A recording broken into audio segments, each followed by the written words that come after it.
Je vais mettre et je vais l'enregistrer. Oui. Un peu. Recording in progress. OK. Oui. Je vous remercie pour cette occasion de pouvoir partager ce que j'ai dans mon cœur. Et j'aimerais qu'on prie. Amen. Merci Seigneur pour cette belle journée, pour cet été. Je te remercie pour ta parole et je te prie que tu nous donnes une révélation de ta parole Amen. aujourd'hui. Qu'on puisse te connaître mieux pour mieux t'aimer. Et c'est ma prière. Merci au nom de Jésus. Amen. Amen. Là, j'ai plusieurs versets bibliques, mais pas besoin de tourner parce que je les ai tous écrits. OK. On va commencer. C'est, le sujet, c'est la foi. Ça, c'est mon sujet préféré. Ça fait que c'est ce qu'on va regarder aujourd'hui. Luc 8, 48, ça dit « Ma fille, ta foi t'a sauvée. » Ça, Amen. c'est Jésus qui parle. Marc 10, 52, vois ta foi t'a sauvé. Luc 17, 19, lève-toi et va-t'en, ta foi t'a guéri. Alors, Alléluia. c'est tout Jésus qui parle et qui dit que c'est leur foi. Quand j'étais jeune chrétienne, que je voyais ça, je me suis dit, pourquoi que Jésus dit ta foi t'a sauvé? C'est clair que c'est Jésus qui les a guéris et tout. Et je voyais pas, je comprenais pas que on a notre part à faire, puis Dieu a fait sa part. Amen. Et Matthieu 14, 31, homme de peu de foi, pourquoi as-tu douté? C'est ce que Jésus a dit à Pierre lorsqu'il a sorti de la barque et qu'il a coulé. Jésus met beaucoup d'emphase sur la foi. Moi, j'aurais dit à Pierre, waouh, au moins tu as sorti de la barque, waouh, c'est quelque chose. Mais Jésus n'a même pas dit rien de positif, il a dit homme de peu de foi. Mm. Pour Jésus, la foi, il est vraiment axé sur la foi. Avec la foi, on peut tout obtenir. Marc 9, 23, tout est possible à celui qui croit. Tout est possible à celui qui croit. Amen. Et sans la foi, on n'a rien. Amen. Jacques 1, 6 et 7 dit qu'un tel homme qui doute ne s'imagine qu'il recevra quelque chose du Seigneur. Mm. La foi, c'est l'argent du ciel, on pourrait dire. Sans la foi, il est impossible de plaire à Dieu. Ça ne dit pas que c'est impossible des fois ou que c'est que Dieu peut plaire à Dieu un peu. Non, c'est impossible de plaire à Dieu sans la foi. Amen. Dieu nous donne une mesure de foi, Romains 12, 3, lorsqu'on est sauvé. Mais il faut l'exercer, il faut le travailler, sinon ça ne développe pas. Amen. Devant Dieu, la foi est précieuse. 1 Pierre 1, 7. L'épreuve de votre foi, plus précieuse que l'or périssable, Alléluia. qui cependant est éprouvé par le feu, et pour résultat la louange, la gloire et l'honneur. Les choses précieuses sont rares, comme l'or, l'argent, les perles. Comme le sable, c'est pas précieux parce qu'on trouve ça partout. Les choses précieuses sont rares. Dans Amen. le temps de Moïse, les Israélites avançaient vers la terre promise, mais lorsque les 12 espions ont donné leur rapport, leur soi-disant foi, la foi du peuple a disparu complètement. Il n'y avait que Caleb et Josué dans tout le peuple d'Israël qui avait de la foi qui plaît à Dieu. Et toutes les autres pleuraient toute la nuit parce que là, ils étaient sûrs que c'était impossible maintenant de rentrer dans la terre promise. Au premier signe de mauvaise nouvelle, la foi du peuple a évaporé. La foi est rare et précieuse. Amen. Dans le temps de David, l'armée d'Israël était avec le roi pour faire face à l'ennemi. Mais un géant est apparu et voilà, tous les genoux tremblaient. La foi disparut. Et en tout Israël, il n'y avait qu'un seul, un adolescent, qui avait de la foi réelle. La foi est rare. Amen. David il a exercé, il a travaillé sa foi en combattant un lion et aussi un ours. C'est comme ça qu'il a pratiqué avant pour qu'il ait une foi assez solide. Et il avait aussi passé des heures avec le Seigneur derrière ses brebis pour mieux le connaître. Parce qu'il faut connaître Dieu aussi pour avoir la foi. On peut pas, si on ne le connaît pas, comment est-ce qu'on peut bâtir notre foi? On ne sait pas ce qu'il dit, on ne sait pas qu'est-ce qu'il pense. Voilà son secret, le secret de David. Il connaissait son Dieu et il exerçait sa foi. Amen. Oui. Ah ouais. Amen. La raison pourquoi je répète la foi est rare et précieuse, c'est parce que souvent les chrétiens disent « J'avais la foi, mais rien n'est arrivé. » Cependant, il est écrit « Tout ce que vous demanderez en priant, croyez que vous l'avez reçu et vous le verrez s'accomplir. » Vous le verrez. Amen. Croyez et vous le verrez. Marc 11, 24. C'est impossible de ne pas recevoir si on prie avec foi. La prière de la foi, pas juste la prière, mais la prière de la foi est la plus grande force sur la terre. Maintenant, on va regarder 1 Samuel, verset 1 jusqu'à 20. Glenn, peux-tu lire 1 à 10? Oh, ok. Quel chapitre? 1 Samuel 1. Oui, ok, hein. Ok, parfait. 1 à 20. 1 à 10 pour Glenn. Puis 10 à 20. Marjorie, est-ce que tu peux lire? 10 à 20. Donc, 1 Samuel 1, 1 à 10. Oui. C'est ça? C'est bon. Il y avait un homme à Rama Taïm, Sophim, de la montagne d'Éphraïm, nommé Elkanah, fils de Joram, fils de Eliu, fils de Tohu, fils de Tsuf, et l'Ephratien. Il avait deux femmes dont l'une s'appelait Anne et l'autre Pénina. Pénina avait des enfants, mais Anne n'en avait point. Chaque année, cet homme montait de sa ville à Silo pour adorer l'Éternel des armées et pour lui offrir des sacrifices. Là se trouvaient les deux fils d'Élie, Ophni et Phinez, sacrificateurs de l'Éternel. Le jour où Elkanah offrait son sacrifice, il donnait des portions à Pénina, sa femme, et à tous les fils et à toutes les filles qu'il avait d'elle. Mais il donnait à Anne une portion double, car il aimait Anne, que l'Éternel avait rendue stérile. Sa rivale lui prodiguait des mortifications pour la porter à sérité de ce que l'Éternel avait rendu stérile. Et toutes les années qu'il en était ainsi, chaque fois qu'Anne montait à la maison de l'Éternel, Pénina la mortifiait de la même manière. Alors elle pleurait et ne mangeait point. Elkanah, son mari, lui disait, « Anne, pourquoi pleures-tu et ne manges-tu pas? Pourquoi ton cœur est-il attristé? Est-ce que je ne vaux pas pour toi mieux que 10 fils? » Anne se leva après qu'on l'a eu mangé et bu à Silo.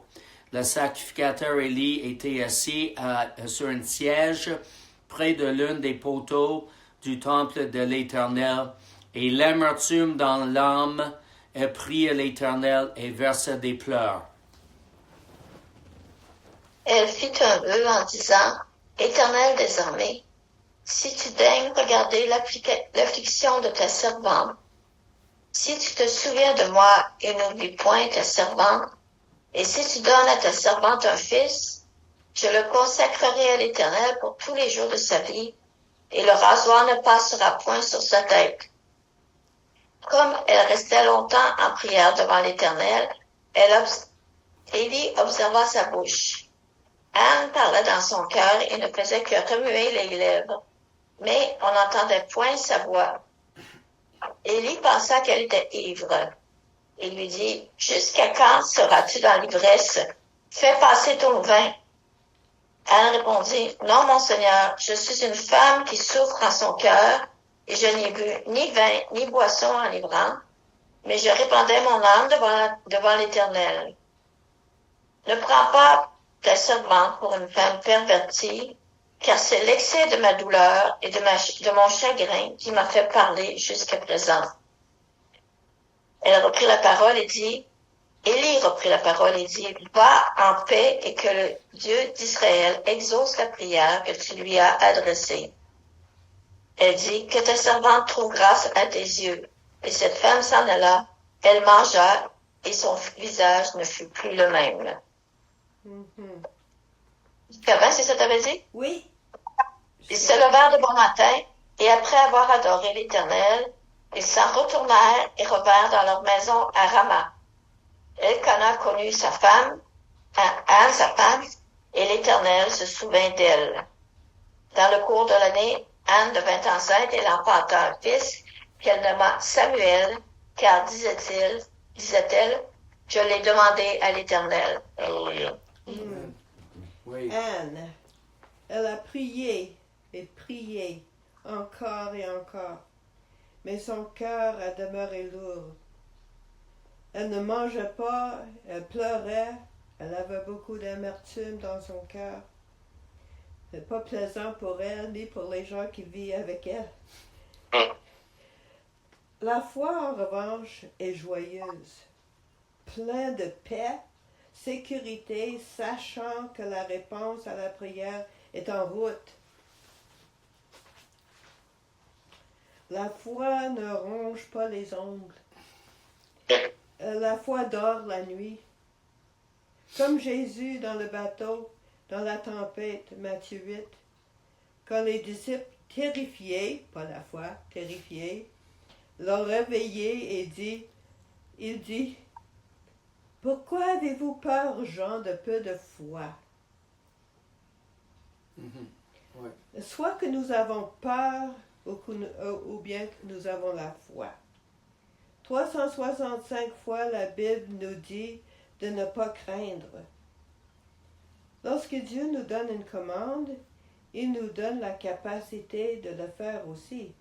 Alors s'il nous dit de ne pas craindre, on est capable de le faire. On est capable. Parce que Dieu nous donne, il n'est pas injuste pour nous demander de faire quelque chose qu'il n'a pas donné le pouvoir de le faire. Il y en a qui disent, oh, je ne suis pas capable, j'ai essayé de ne pas craindre, je ne suis pas capable. Non, on est capable. On prend par la foi aussi la capacité de ne pas craindre.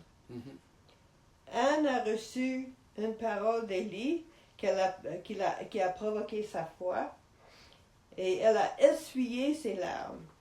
Pas enceinte encore, mais elle a recommencé à manger, son cœur n'était plus troublé et la réponse à la prière est arrivée. Oui. Lorsqu'on se lève de nos prières encore troublés, pleins de crainte, d'angoisse, nous ne sommes pas dans la foi. Nous n'avons pas mis notre confiance dans le Seigneur. Qu'un tel homme ne s'imagine qu'il recevra quelque chose du Seigneur. Mais tout ce que vous demandez dans votre prière avec foi, vous l'obtiendrez. Matthieu 21, 22. On ne peut pas dire « Je ne sais pas pourquoi ma prière n'a pas fonctionné ». Jésus nous a fait savoir que c'est un manque de foi. Si on prie, on ne reçoit pas. Alors, comment fortifier notre foi. Comment le fortifier? Romains 10, 17 dit, « Ainsi la foi vient de ce qu'on entend, et ce qu'on entend vient de la parole de Christ. » Alors, numéro 1, c'est important de connaître les Écritures, de connaître le Seigneur. On peut dire, moi je connais le roi d'Angleterre, mais c'est pas vrai, on ne connaît pas. On connaît des faits à propos du roi d'Angleterre, mais on ne connaît pas parce qu'on n'a pas jamais passé du temps avec lui. Alors c'est ça l'affaire, il faut passer du temps avec le Seigneur si on veut le connaître. Alors je vais trop vite parce que ça c'est un autre point. En tout cas, on va y arriver. Alors c'est ça, il faut connaître les Écritures, numéro 1. Numéro 2, confesser ton incrédulité. Quand tu fais face à un problème et que tu sais que tu n'as pas la foi, tu le dis au Seigneur, tu l'avoues. Et tu t'en repens. Demande pardon de l'incrédulité, des angoisses, de l'inquiétude. Ça, c'est des choses qu'on doit se repentir de ces choses-là. Et troisième, la foi agit par amour. Alors, si on a quelque chose contre quelqu'un, notre foi ne peut pas agir comme il faut. Fais l'inspection de ton cœur, voir si quelqu'un a quelque chose contre toi, la Bible dit. Pas si toi, nécessairement, juste toi qui as quelque chose contre quelqu'un, mais est-ce que quelqu'un a quelque chose contre toi? Je pense à Denise la semaine passée qu'elle a dit qu'elle est allée voir son frère pour régler un problème. C'était pas vraiment elle qui était la cause, mais elle a demandé pardon. Et ça ouvre la porte pour libérer la foi.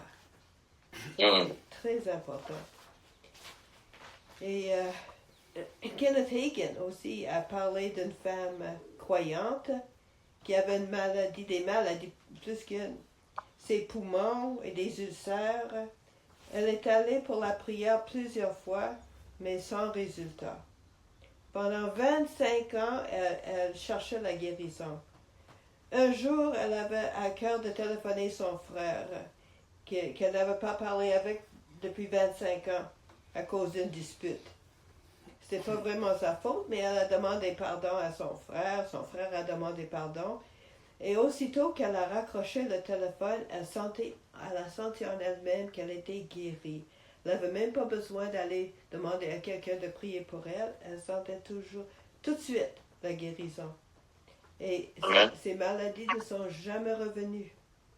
Et Kenneth Hagin a dit qu'il connaissait plusieurs cas comme cela, des gens qui demandent pardon puis qui sont guéris. Alors, la foi fonctionne par amour dans l'amour. Et quatrième façon de fortifier sa foi est de passer du temps, comme j'ai dit, dans la présence du Seigneur, mais pas nécessairement de prier, mais d'écouter. Juste passer du temps dans le Seigneur à écouter attentivement. Mets la musique de louange tranquille, si tu veux, et commence à le remercier pour des choses spécifiques qu'il a fait pour toi. Et écoute. Pose des questions. Donne-lui une chance de parler. Parce que souvent, lorsqu'on prie, on dit tout ce qu'on veut, mais après ça, on part, puis on ne donne pas la chance à Dieu de nous parler.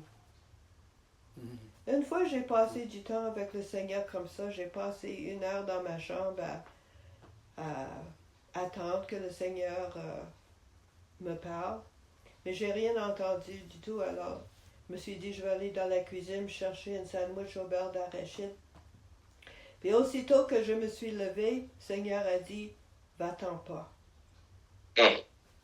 Puis c'est juste pour dire, même si on n'a pas, même si on n'est pas conscient de ce qu'il fait, il travaille dans nos cœurs des fois, pas dans notre conscience, mais d'une manière sans qu'on sache. Rappelle-toi, toutes choses sont possibles à celui qui croit. Marc 9, 23. Tout ce que vous demandez en priant, croyez que vous l'avez reçu, et vous le verrez s'accomplir. Et Jésus aussi, il a dit, Quand le Fils de l'homme viendra, trouvera-t-il de la foi sur la terre? Luc 18, 8. Et si on est encore là, on va dire oui, il va trouver de la foi. Parce que nous aurons la foi. Amen. Ça, c'est ce que j'avais à Amen. dire. Amen. Amen. You want to pray? Hallelujah. Super. Merci, Linda. Hallelujah. Ça me fait plaisir.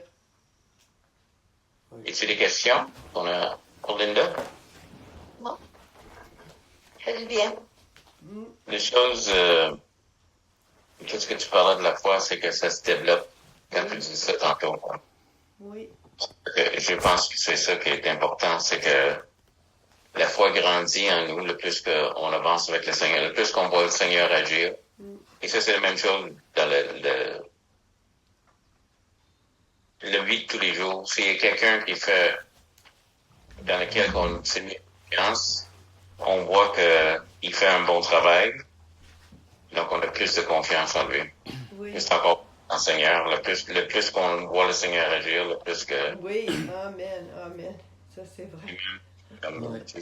C'est- Amen. C'est pour ça que Amen. lorsqu'on prie, c'est bien de remercier le Seigneur pour des choses spécifiques qu'il a fait. Parce que lorsqu'on se rappelle de ce que le Seigneur a fait, ça fortifie encore davantage notre foi. Amen. Oui. Amen. Amen. Amen. Amen. Wow. Oui, Seigneur. Amen. Est-ce Good qu'on- stuff. Alors, est-ce qu'on peut prier? Oui, vas-y. Oui, merci Seigneur. Nous te faisons confiance parce que tu es un Dieu fidèle, un Dieu fiable Oui. en toutes choses. Merci Seigneur que ces choses-là aident-nous à mettre en pratique ce que nous avons entendu ce matin. Et nous te bénissons, Seigneur, que tu agis en notre faveur, Oui. que tu transformes Amen. nos vies. Merci que c'est un apprentissage sur la terre pour nous préparer pour l'éternité avec toi. Alléluia. Merci pour cela que tu es avec nous, même ton Saint-Esprit qui nous habite, pour te donner gloire et honneur, Seigneur Jésus. Merci, Papa, que nous sommes dans la famille. Merci, Seigneur, que le monnaie courante du ciel sur la terre, c'est en effet la foi. L'amour, la foi et l'espérance. Et on veut te faire confiance. Alors, aide-nous à grandir en cela. Merci que l'épreuve de la foi est plus précieuse que l'or périssable. Alléluia pour cela. Que ton nom soit loué et glorifié au nom de Oui, Jésus. Jésus. Amen. Amen. Amen. Amen. Merci.